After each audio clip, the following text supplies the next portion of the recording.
Hier y a marqué les esprits de ses concurrentes, dans l'émission Les Reines du Shopping diffusée jeudi 14 décembre 2017, sur M6.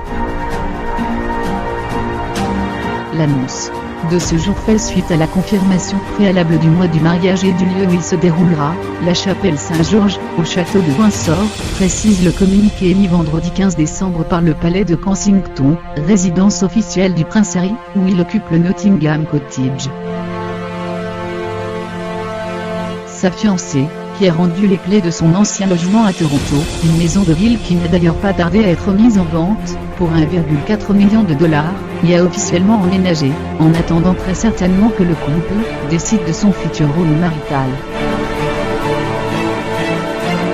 D'après les précédentes déclarations de l'attaché de presse du prince, Jason Knopf, le prince Harry et Meghan Markle souhaitent plus que tout un mariage à leur image familiale mais sans laisser le public, déjà si épris de leur couple, à la porte.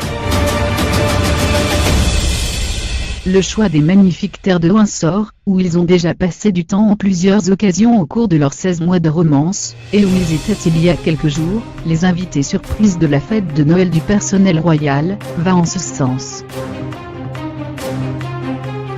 Lors du grand jour, le prince George et la princesse Charlotte de Cambridge, neveu et nièce du prince Harry, joueront en la chapelle Saint-Georges, église d'une capacité de 800 personnes, le rôle de page et de demoiselle d'honneur, comme un an plus tôt au mariage de Pippa Middleton et James Mattern, le 20 mai 2017 à Anglefield. Également dans le Berkshire.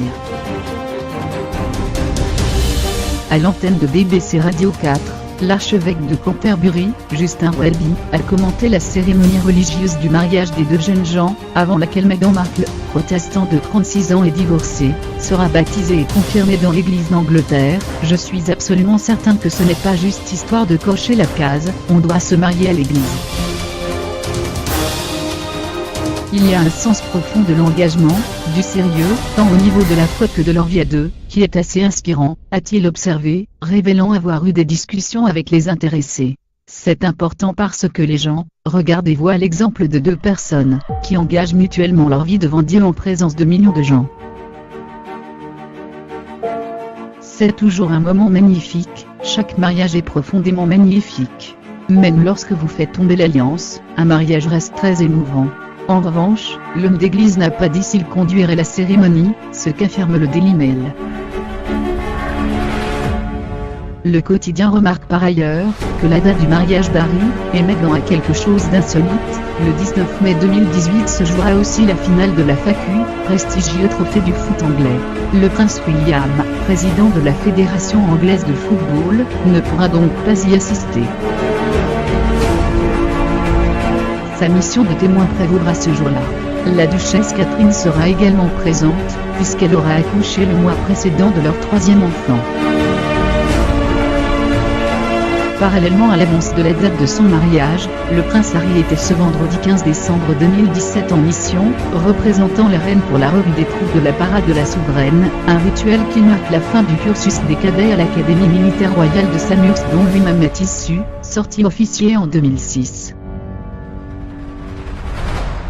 À cette occasion, il a également remis diverses distinctions, dont la médaille de la reine. Le premier goûter de Noël de l'Élysée de l'ère Macron s'est déroulé mercredi 13 décembre 2017 dans le salon Murat, le jardin d'hiver et la salle des fêtes, comme nous le raconte Paris Match.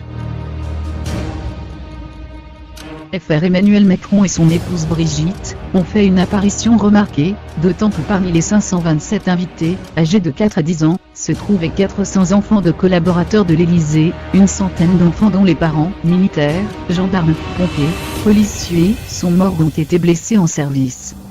Ainsi que des enfants de l'association Allah.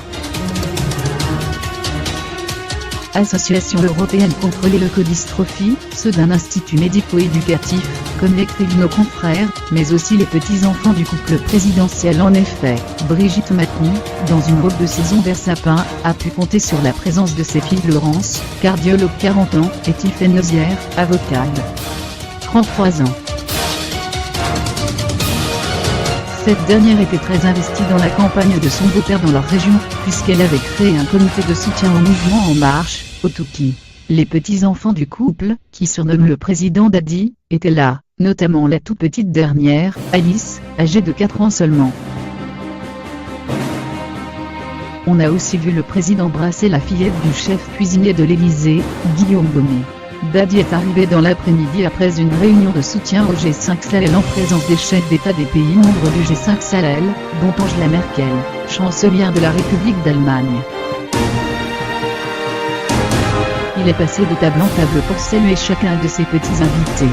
Pour ce premier Noël à l'Élysée, le couple Macron avait convié les Kids United à chanter, mais il avait aussi fait venir Mickey, Minnie et Ndingo pour le plus grand bonheur des tout petits.